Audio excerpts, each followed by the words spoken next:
Regardons ensemble à quoi ressemble l'espace de travail d'AutoCAD.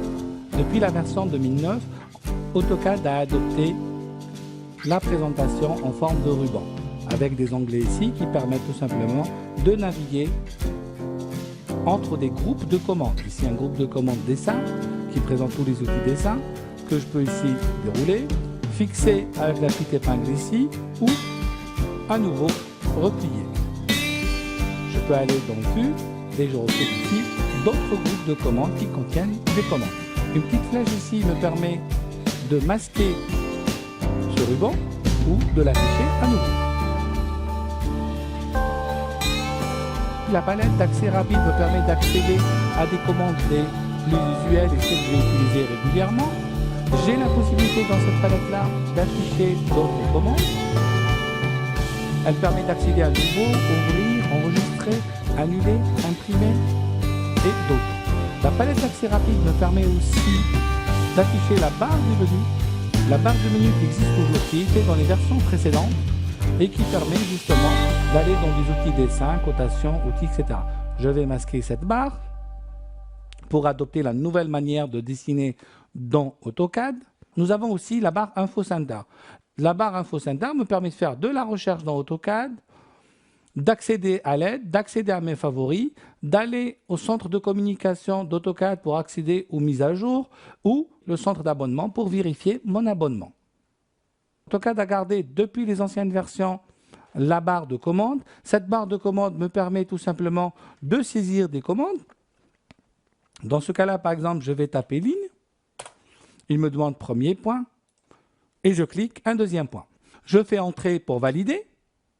J'aurais pu aussi accéder ici par la barre début et ligne. Regardez, en appuyant en haut, il me dit aussi spécifier le deuxième point.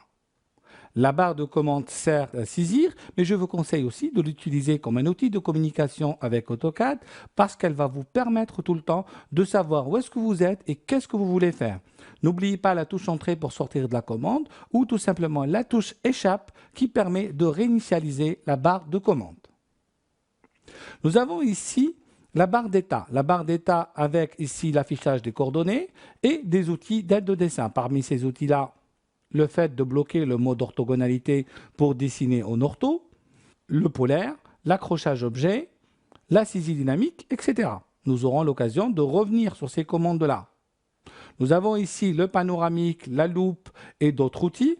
En appuyant ici dans l'espace gris, j'ai la possibilité de décider de ce que je veux afficher ou pas.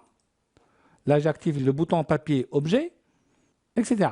Alors, que les puristes d'AutoCAD se rassurent parce que j'ai toujours la possibilité de revenir dans mon espace classique en utilisant ici ce bouton-là en forme de grenage qui permet de basculer entre les espaces de travail d'AutoCAD. L'espace actuel, c'est l'espace 2D annotation. Je pourrais aller dans l'espace AutoCAD classique. L'espace AutoCAD classique se présente avec des barres d'outils que je peux ancrer à côté, en haut, en bas. Je peux aussi en ouvrir d'autres. En me mettant là, AutoCAD, je vais ouvrir la barre accroche-objet qui est là, que je peux mettre ici, remettre à sa place ou même fermer. Je retrouve ma barre des menus et entre autres une barre de menu dessin qui me permettrait de dessiner ligne avec les deux points. Si je retourne ici à mon espace d'annotation 2D, vous avez remarqué par le passage qu'il existe d'autres espaces de travail et que nous avons aussi la possibilité de créer d'autres espaces plus personnalisés. Je reviens dans mon espace de travail 2D et nous allons tout de suite dans ce qu'on appelle le navigateur de menu. Le navigateur de menu nous permet d'accéder à des commandes directement. Il permet aussi d'accéder aux options du logiciel.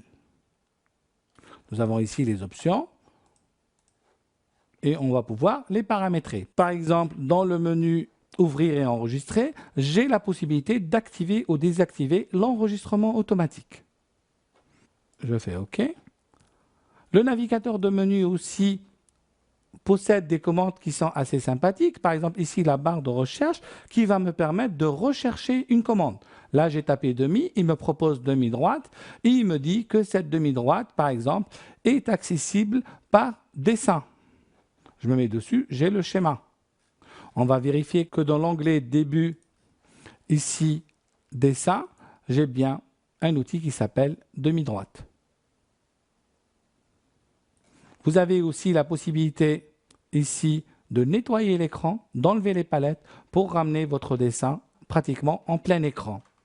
Les onglets ici nous permettent de basculer vers les espaces présentation qu'on aura l'occasion de regarder plus tard.